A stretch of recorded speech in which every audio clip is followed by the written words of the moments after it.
Well, hello, and welcome to Gallifrey's Most Wanted. I'm Ross Aiken. I'm old who. We do not release prisoners. We are the masters of the earth. And I'm Victoria Wheeler. I'm new who. We are the masters of earth. We are the masters of earth. We are the masters of earth. And we have made another lap through the Doctor Who timeline, and we are back at the first Doctor, and we are here with a very special story because it is there's only the second Dalek story, but it is also the first time we say goodbye to a companion. And that means that we're talking Dalek Invasion of Earth. So we're going to jump to our synopsis, and we'll be right back. The Dalek Invasion of Earth, Serial K. Writer, Terry Nation. Director, Richard Martin. Script editor, David Whitaker. Producers, Verity Lambert and Mervyn Penfield. Originally aired November 21st, 1964 to December 26th, 1964. The scene is London, 2167. The Daleks have invaded Earth, making many thousands of inhabitants into Robomen, human Dalek servants, by clamping metal control helmets to their heads. Other slaves have been shipped to Bedfordshire, where the Daleks have a vast mining complex. They have discovered a fissure in the Earth's inner shell, through which they aim to remove the planet's core and replace it with a magnetic power system so they can pilot Earth anywhere in the universe.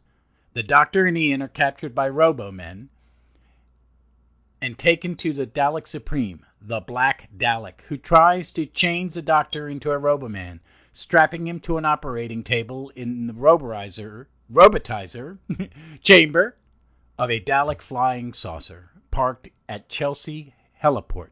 The rest of the TARDIS crew escape from London and head for the mining fields, where Ian confronts the Slither, the Dalek's man-eating pet. Susan and a freedom fighter named David Campbell manage to gain entry into the complex and destroy the Dalek's radio network.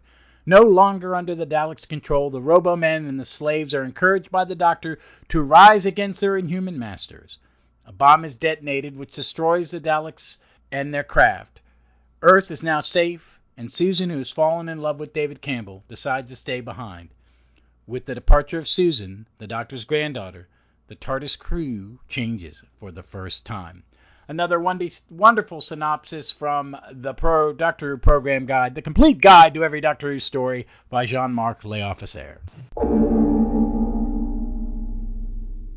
All right, that was a lovely synopsis from the Program Guide by Jean-Marc Léofficer. I'll start with this one. I always enjoy watching this story. I got a soft spot for it because it hits all the B-movie sci-fi elements that I like. And I just remember it seeing it for the first time in movie format. And then when it came out in VHS and DVD, they've had very nice versions of it. So it was always one I could go back to because they did special effects redos and stuff like that. It's always been one of those sets I go back to, but I really enjoy this story. What year do you think you saw it? Was it omnibus? You mean? When you say I think I probably it was pre-VHS. So yeah, I would have seen it as an omnibus, and it felt like I was watching a 1950s Paramount RKO horror movie, kind of like The Thing. Yeah, it had that feel. What year do you think it was? I would think because you got the third Doctor first, right? That was how you got the omnibus. You were watching. No. We were watching omnibus, and it was Tom. Then it was Peter, and it went through probably Colin. And then we looped back to 1. I saw third Doctor last. Oh, I thought you saw third Doctor before you saw. No. I saw Pertwee last because when they bought all the Peter stuff, they also bought everything else in omnibus. So it was Peter, and then it went around. And so like 86, maybe? 85, 86, yeah. Okay. I'm guessing around then. So I may have known you before I saw this. Wow. Or we could have just met. It's right around the time we met, which is what, 86, right? Yeah. So it's right around there, yeah. It's when I was living with Ricky. Oh, no, that's even later. No. It is. Was it when you'd moved home? No, it was after I moved home. Oh, then Maybe we'd known each other it was a while. when I was home. Maybe it was when I was home. That one year I was home. Yeah, the, you went the home Redskins, in like '87. Yeah. Yeah, so that's about when maybe it's somewhere in that era from when I was living with Chuck. Yeah. Yeah, it has to have been when I moved because me and Chuck didn't have a TV. Because that's when I was living on books only. Mhm. So yeah, something So like that was Windsor Court. Chuck was Windsor I Court. I was on Harvey. You guys were on Harvey. Windsor Court. Yeah, Right. I was on Harvey, right next to the Martins. That awful shitty apartment. Some of those apartments we had were so bad that I can't imagine how bad they are now that they're still lived in. It's fascinating to me to think about like where in your fandom. Yeah, I was in my this. late 20s. Yeah, I was in my late 20s. Yeah. Because I'd not seen a single Pertwee when I saw this one. Right, I'd not seen Colin Baker or Peter Davison. Yeah, you had only seen modern, right? I had probably seen a Tom Baker or two. Yeah. In the background at a party. Yeah, right? Yeah. Because it was. Because that's what it was DC midnight, had. Yeah. Right. It was midnight, and somebody had pre-cable, right? They didn't have cable. When I was folks, where I grew up, which is a major metropolitan area. Yeah. Cable didn't come to my county in Virginia until I had been gone 2 years. No, it came in '82. No, not where not my neighborhood. We didn't have it. When I graduated high school, where I lived in Fairfax, cable was available in Fairfax County in 1982. We just didn't. They laid it in my mom's neighborhood after I moved out. Okay. Yeah, it was not. They had not finished. Yeah, no, they hadn't finished everywhere, but it was available in. We didn't get it until '84. Yeah, no, we didn't pick it up, but it was in our neighborhood in '82. My parents just weren't paying for it. Well, my mom lived in one of those first neighborhoods where everything was underground, and they had to lay it afterwards, and I think that may have been why, because it was just there's that area. That's one of those were the houses I grew up in with her. After they divorced. You guys are too close to the river. Is what it was. You're too close to the river. Everything had to be underground. Yeah, right. Because in the first neighborhood we lived up in Fairfax County, everything was above ground. But that was built in the 50s, 50s and set through 70s. Right. But I didn't see it until then, and then that's about when I would, I bought 2 VHS. Me and Huey made copies. He would, tape it, and then he was like me. He bought another thing so he could make me copies, and I saw it. I probably saw it when I was living in Lorton. Yeah, now that I think about it. Because I would stay up after work. I worked in a record shop and head shop called Penguin Feather, and I'd come home and catch one and stay up late and watch Doctor Who. My roommates would be like, "What the hell?" Yeah. So yeah, I had to have seen it in the '80s, and I remember liking it. I mean, at that point, I liked most of the Hartnell I saw because it was so unique compared to what I'd been seeing, and it was and it is so different. It is. It's tonally very different. It's a very different monster than what you get. You start to see some. I mean, really, you're seeing like this season. You get to see a companion change. And you get to see some of that, and it's not until the end of him that you really like War Machines, where you're going, oh, that's a Doctor Who story. Right. Because he lands, he helps the government, he fights the monster. You really don't get Hartnell really doesn't do what we would consider a old Who Doctor Who story till the end. Right. And this one, but he's laying. They're just trying out. They're trying everything out and seeing what works. And and for them, the historicals really worked, and you and I hang on to those and think, gosh, it'd be great if we could see, if we got more stories like this, that would be awesome. I really think my thing is they could do them. And I know. But with this one, I think they wanted to try. This was as traditional science fiction as they had gotten. Yeah. But they had the monster. They went, ooh, we'll reuse the Daleks because it's so hugely possible, and then we're going to just, and it flows in episode form. I'm watching a Republic serial. If it's omnibus, I'm watching an RKO horror movie like The Thing from Outer Space or them. It's well done, and this is one of those things where Terry Nation gets a lot of grief for things not working when he comes back and tries to shoehorn the Daleks into things, right? Yeah. And when he comes back and they say, we need you to tell another great Dalek story. But what this one shows you is that he's a great TV writer. Yeah, he is. This is what I think about. I think 60s Dalek stories almost always are better than 70s up. A lot of them are Whitaker written, and that's why they work. Yeah, right? and Whitaker wrote the Whitaker did write part of this, the ending. Yeah, but this is less a Dalek story than it is, a post-apocalyptic science fiction, right? Oh, this is less about the Daleks. You could really have any. It could be any monster. Really, right. It has nothing. Yeah. Right. They're just the alien invaders. You're filling for the Nazis, right? And it could be, and there's a couple of Second Doctor stories that run a lot like this one, right? The ones written by Whitaker, yeah. Yeah. So, but this one is, it works really well. And let's see, what are the functions that work really well? All of our team is divided up. And they're all given something real to do. Given something real to do, but they're all divided up, right? And so you get. The great story is Susan and David, and it's a really good story. It is. It's handled well. Bless Carol Ann Ford. She's finally given stuff to do and lines to say. It's so. I feel so bad for her. I do too. Because the Vicky, I'm a big Vicky fan, but also Vicky is given better stuff to say. Absolutely. But also Maureen O'Brien, who was a little more like, no. Right. She was, she knew how to push back. Right. But to an extent. But what Carol Ann Ford didn't know is that she got a pension plan, right? As an actor, that she had, it took she did a con a couple of weeks ago. And the thing is, 89.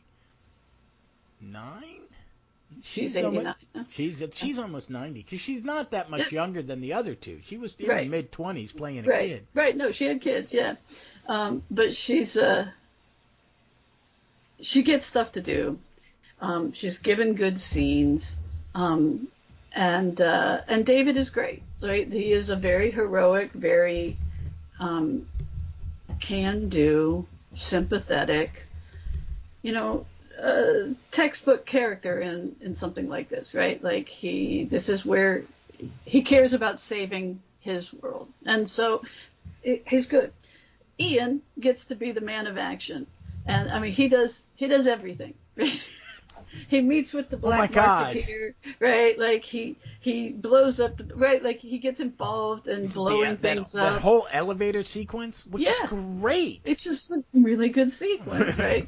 But the Doctor is doing his thing, and his story is secondary to Susan's, right? That there's a whole part of him that has to go on this journey to letting her go, and so that's thematic. Once you get to like episode 3, that's sort of, you can see the foreshadowing of all of that.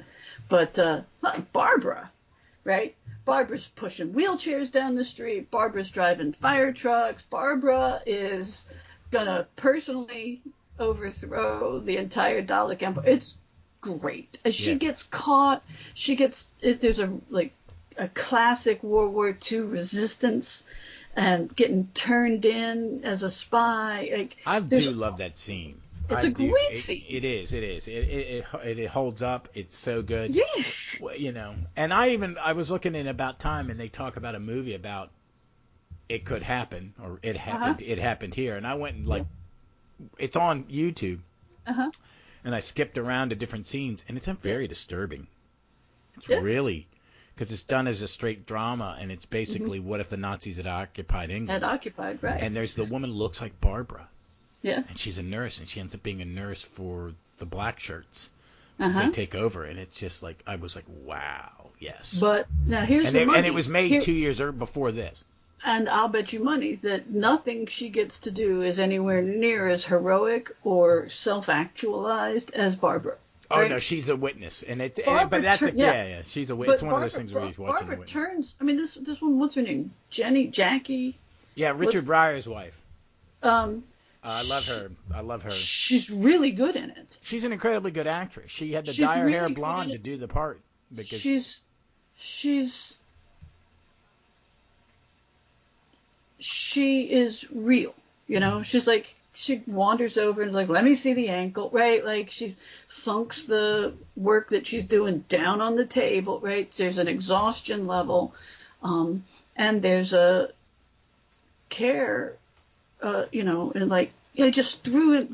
They had this great conflict where she's like, it was wasteful. He threw himself away as the professor dies, and Barbara turns on her. It's like he sacrificed so that we could live, right? And it's a wonderful scene. I mean, it's really high level stuff. Oh, I know. Every time I watch this thing, I'm surprised. She passed away this April. Yeah, I loved her. I love her in this, and I think this is one of those ones where every time I watch it, it holds up. Every time I watch it, it's entertaining. I'm things I miss one time, I catch the next. I was reading it about time how the reason David becomes so prominent in episode 3 is because William Hartnell got hurt in episode 2, and they had to write him out. So that's how all of a sudden how David knew how to dismantle a Dalek bomb is because, oh shit, that's what the doctor was going to do. But Hartnell, during the escape, he fell down the ramp. And got, I think, a Dalek or something. He fell, and he hurt his back.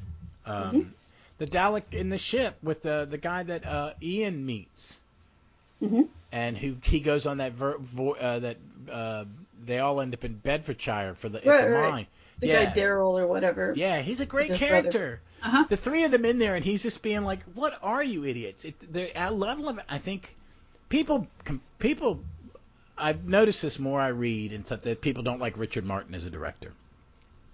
I do, because I think he gets performances out of people. I think the acting in this story is a little bit above the one before it and the one after it. You know what I mean? I think the guy that's with Ian is very good. The guy that's the collaborator, I like him. Philip Maddock plays him in the feature, the movie version of this, and he's so good. But they're all good. I mean, I think Jenny, the woman who plays Jenny, is good. I think what's the professor's name? Dortman. When he's saying, "Okay, take my papers," and she goes, "No." Because Barbara's smart enough to go, we're not leaving you. You're going to come with us. Right. And he goes, "Oh, I guess you're right, but just hold on to them anyway for me, just in case, because I don't lose." He leaves them on top of the teacup, right? Yeah, he just makes sure that, I am. And then he goes and it's, you got Bernard Kay, who's playing the guy that rescues him. Bernard Kay, man, I'm always happy to fucking see him. Right, that's Tyler. Yeah, and it's just the level of acting. The guest cast is so good, and it's a tight script. And this is Whittaker's last story as script editor. It is also Verity Lambert's last. Yeah. So, and this is the end of that era, and I think the next season is very good. I mean, I think most of season 2 is incredibly good. I'm gonna go out on a limb and say, without Verity Lambert, Barbara would not be driving that fire truck. Oh, yeah. You notice that's just not how it would have boiled down. In the script meeting, right?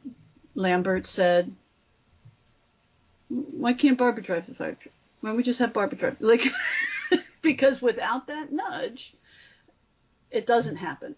And that's what we know. That nudge, that woman in charge, wasn't present in the rest of television history. Yeah, it is, because we see that the next when they replace Ian and Barbara, they replace her with one person. Well, they kind of replace them. They replace Susan with Vicky, and then for Ian and Barbara, they create Steve with Steven. with Action Man. So you don't. And the Action Man ends up in his second story, his second full story. He's doing Barbara's lines. Right. Right. But I mean, you and I know that they're Barbara's lines, right? Yeah. And we can see it from that direction. But the truth is that Barbara is a revolutionary character in television history. The girls all become. Vicky is a little better written than, say, Zoe and whatever. Right. And then every once in a while you have an actress who the fans. I mean, Zoe's allowed to be smart. Zoe's allowed to be smart. But she's not wise, right? And that's what Barbara has, is wisdom. Yeah. I think, and it's you can see moments of it when Companions are given more to do. Joe is given a lot of stuff to do because that's that era. And it's mostly, she goes off an adventure to get the Doctor information, but that's about it. A lot of Joe's, and this is me, because I'm very familiar with the female sidekick from that era of television, and a lot of Joe's adventures are misadventures, right? They start out as they're mistakes. They start out with good intentions, but she's just a silly little girl and she makes mistakes, right? And has to be rescued. And she doesn't always have to be rescued. Joe doesn't always have to be rescued, right? But there is something different between and certainly in the way the Doctor talks to her, and I've gotten my talking tos from British listeners who watched this era of Doctor Who at the time it aired, and so I'm gonna say that their experience is completely valid and probably invalidates some of mine, but just in comparing Joe to Barbara. Oh no, no. There's differences. I don't think you see something like Barbara. You see a little bit of it in Liz, but they don't. I don't think they give Liz enough of her own scenes. I just watched Ambassadors of Death. She has a lot of her own in that one, but not. And then I think you see some of it. Foolish, right? And she's not foolish. But she's not a fully formed character. No. In the way that Barbara is, with. I don't think you see it really again, except a little bit in Sarah Jane. And it's not consistent because the writing's not consistent. No, you still don't see one to this day. You just don't. There are so few characters in television history like Barbara, and I'm so appreciative of her. And like I said, she literally drives a fire truck through a wall of Daleks that are firing at her. Yeah. And and she does it not on a lark, not out of any foolish death wish, not out of any sort of self-sacrifice. She says, I'm going through them. And does it. And it's absolutely brilliant. And like I said, there's a wisdom to Barbara, and that's who she is in the party, right? She has a wisdom. The Doctor has intelligence, right? Yeah. And Ian has strength, and even Susan has sensitivity, right, that she brings. But right, the difference between intelligence and wisdom is that being intelligent, it tells you that tomato is a fruit, and wisdom tells you not to put a tomato in a fruit salad, right? And that's who Barbara is, right? Yeah. Barbara would say to the Doctor, whoa, right? Well, see, that's what I like. This is one of those stories where I always like the stories where they team the Doctor with Barbara. Oh, I know. Because the dynamic between Hartnell and Jacqueline Hill is amazing. Mm-hmm. And I like when he has a good foil for him. I think Jacqueline Hill is one. I think Maureen O'Brien, he's better in the later ones when Maureen O'Brien's in there.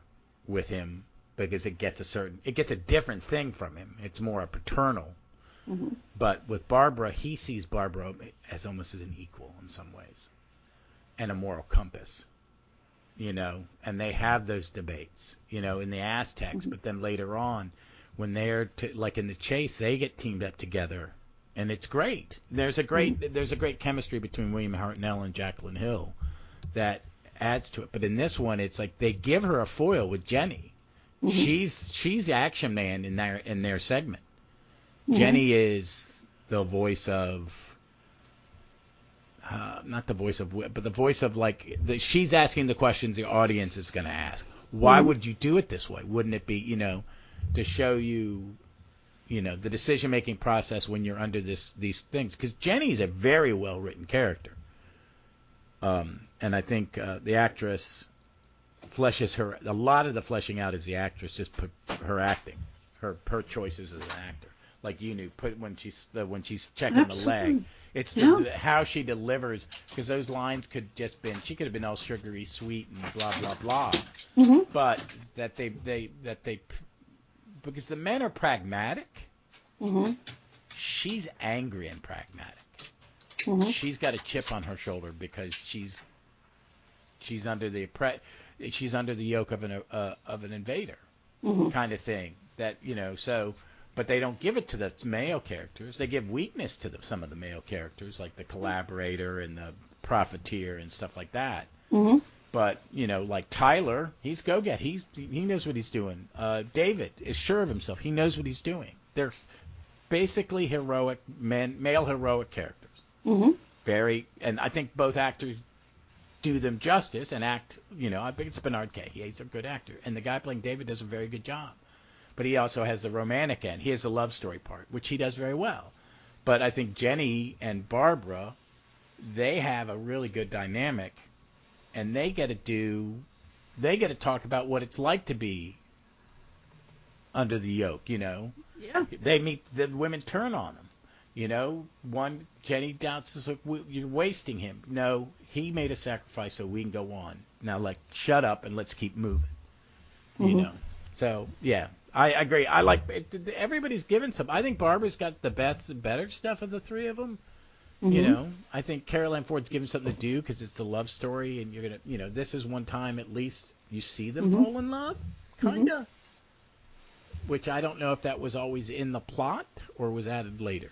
Mm-hmm. You know what I mean? Because Nation did not write the exit. Whittaker wrote the exit, and that might not have been. It might have been.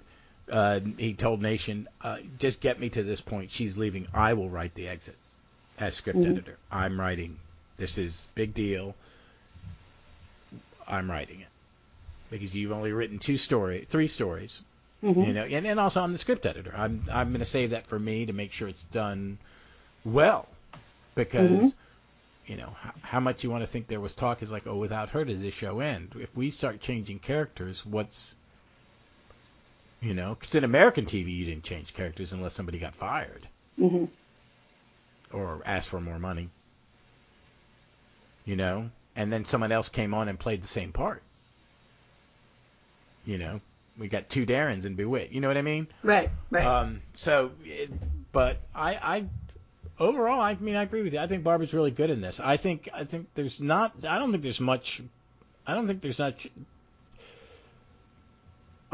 any unneeded stuff for a long story. What is this? 5-parter or 6-parter? 6-parter. 6. 6, Mm-hmm. and I don't think it's padded because you jump from group to group. A lot of stuff goes on, and it all builds. And those last 2 episodes are just barreling through, and I just enjoyed the hell of it. It's one of those Dalek stories that I think. And the next one's The Chase, which is one I love there. I think all the Hartnell ones are really good. Are just really, really good.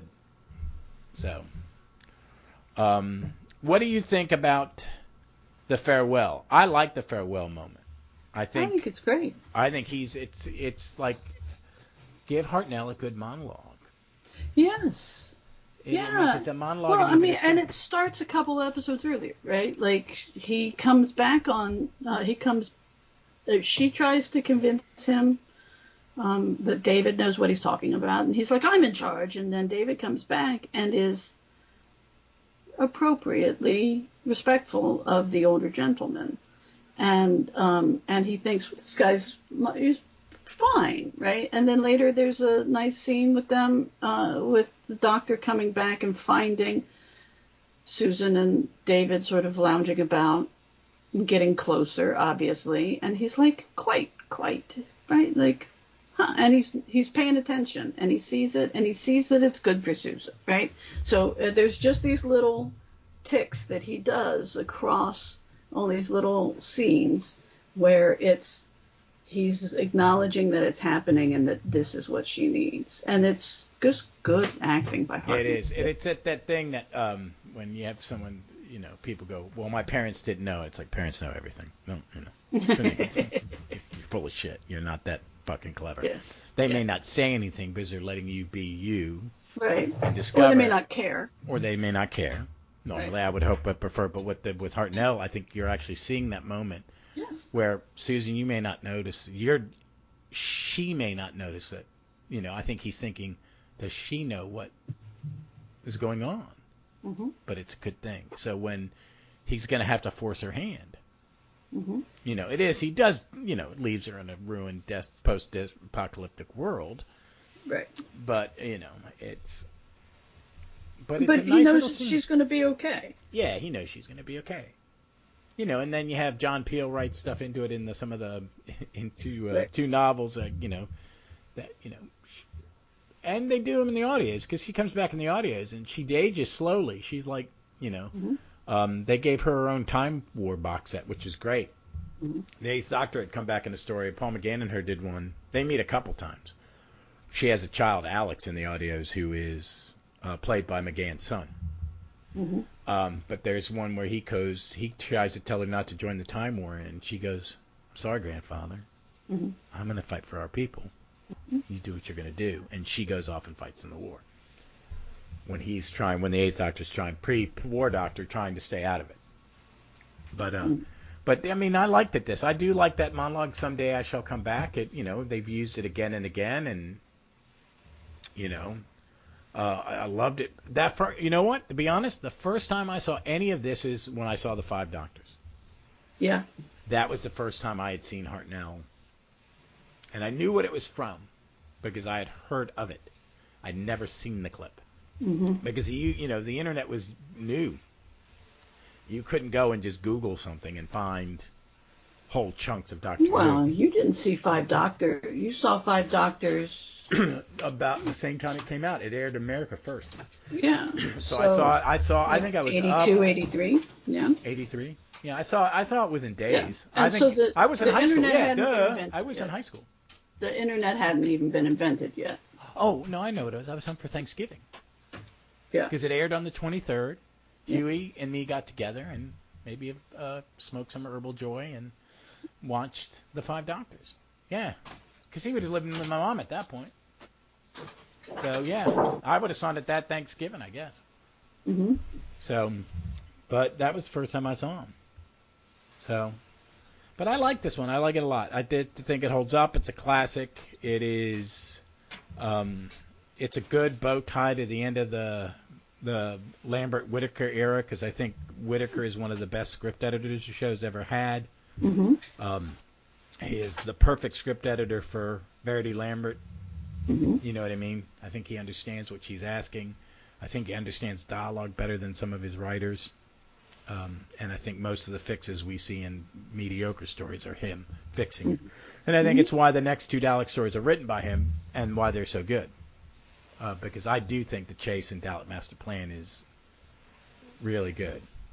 I mean, last time when Mark and Ian were doing All the Time and Space got to Dalek Master Plan, I sat down and listened to it, and it really, and I focused on it. I was doing it while I was cooking or something to where the physical motion isn't taking any brain power. I'm washing dishes or something. And listen to it, and it was just good. And I liked the ending a great deal. And when I read that in about time that he wrote it, and went, oh, that makes so much sense, because I don't know if Nation could have written that moment. So, is there anything else on this you want to talk about? Anything else that struck you? No, I mean, I agree with you. I think this is a good standalone story, right? I mean, it advances things for the characters, but it's very complete. And I enjoy it every time. Yeah. And for a 6-parter, I like that it's not padded. I mean, it just No, really... it's not. It runs. Oh, my God. Yeah, because, because that's not the case later on. No. In a lot of them. I know. All right. So, folks, that's a Dalek Master Plan. Dalek Invasion of Earth. So we have gotten, next time me and Vic are talking about a story, it will be Enemy of the World, which is, I know, a personal favorite of Victoria's. Yeah. It is one of the ones, the 2 lost ones, Web of Fear, and this were found and came out. And it is one of those stories where but prior to its discovery, perceived fan wisdom was that it was terrible. And then it came out, and everybody went, oh, wait a minute. This is really, really good. And I will say that I do enjoy it. It's a great, you get to see Patrick Troughton work his butt off. It's got a great cast, and it's a lot of stuff. But we'll be back for Enemy of the World. And after that, is it Day of the Daleks? Because the last one we did was Demons. Let me double check that. I have it open. No, Day of the Daleks, is that the one in the... No. That's a time travel one. With the people in the future. No, we did that. We did Day of the Daleks. So it's Curse of Peladon. Curse of Peladon, which I enjoyed. So it'll be the second time in this year that I will be covering Curse of Peladon because I covered the book with Jason on Doctor Who Novels. I kind of like the Peladon stories. I really like the first one. Some David Troughton acting and some Ice Warriors. Patrick, no. For Curse of Peladon, it's a third Doctor story. Oh. David Troughton plays Peladon. That's right. And he's gotten his Big Finish series. So that came out. I've not listened to it, but I'm way behind. Then it's Seeds of Doom. Yes. Right? Yes. Which is, I love Seeds of Doom. That's Love it. It's a really good one. And as we get closer we're running out. We'll be out of Peter Davison in a few. By the time we get That's a sigh of relief you just heard. Yeah, well, we have well, there's some. I like some of his last season. No, because we're just at Terminus. Yeah, right? We are just at Terminus. We're just at Terminus. We got a season and a half. We've got, yeah. Yeah, so well, that's okay. That's okay. I like his last season. There's more stuff in his last season that I like than I dislike. So, we're getting there, and probably by the time we loop around.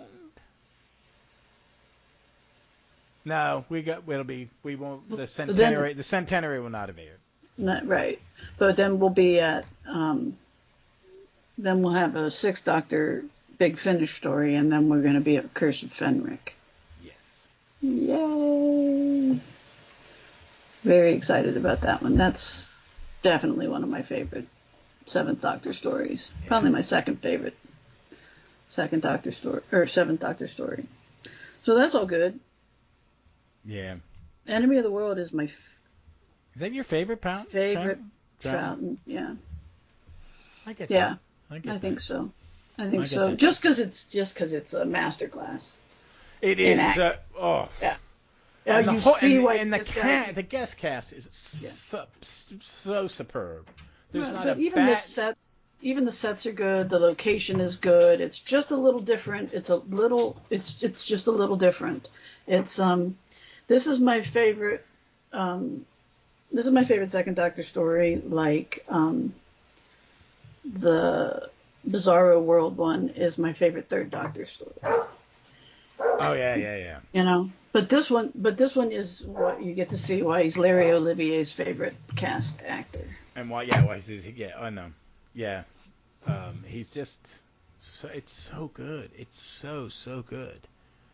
It's a great villain. It has and every guest character, the cook and the woman who worked in the kitchen, these are throwaway parts. Right. But the cook is hysterical. Fabulous. Yeah. And he's playing it straight, and he's like this. Oh, life is miserable. You're gonna die anyway. and Victoria is given good material. Yeah.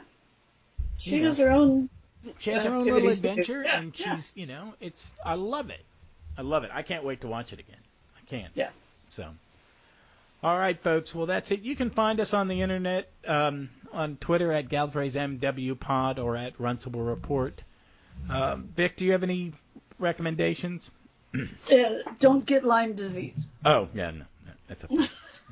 We have come to you with COVID, with Lyme disease. I got a tick bite and then started feeling crummy, and so now I feel even worse because I'm taking the cure. So the cure sometimes is worse than exactly. Someone was asking me about the second COVID, and then they asked, and I haven't got my fourth jab, which I will, but got to wait now.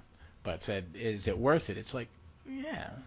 I think so, but I've not done well with the vaccine because I had Moderna, and it's kicked my ass each time. Each time a little less, but it kicks my ass. But but definitely the last COVID I had was nowhere near as bad as the other ones. It was, I was upright. I was just alone. The dogs and the wife abandoned me.